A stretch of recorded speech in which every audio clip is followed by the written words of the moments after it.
नमस्कार. तर आज आपण बनवणार आहोत कोळंबी मसाला फ्राय.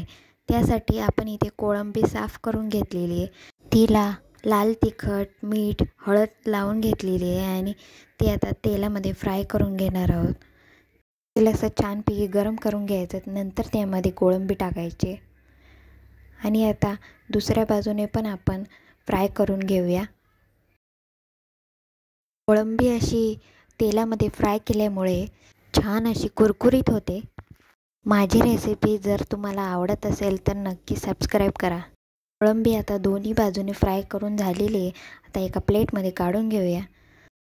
आपण आता त्याच तेलामध्ये एक कांदा बारीक चिरून घेतलेला होता, तो आता घालून घेऊया आणि गुलाबी रंगावरती परतून घेऊया. त्यानंतर यामध्ये एक बारीक कापून घेतलेला टोमॅटो पण घालूया. टोमॅटो पण आपण 2-3 मिनटं परतून घेऊया आणि त्यानंतर आपण हळद, लाल तिखट आणि चवीनुसार मीठ घालून घेऊया आणि नीट परतून घेऊया. 2-3 मिनटं हे मसाले आपण परतून घेणार आहोत.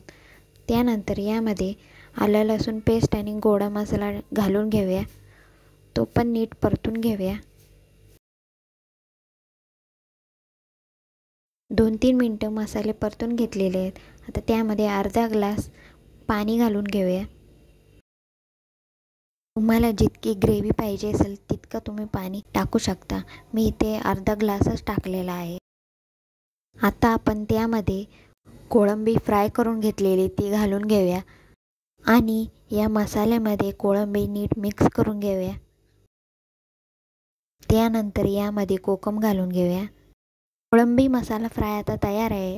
एका प्लेटमध्ये काढून घेऊया. यावरती आपण थोडीशी कोथिंबीर घालून घेऊया. रेसिपी आवडली असेल तर नक्की सबस्क्राईब करा.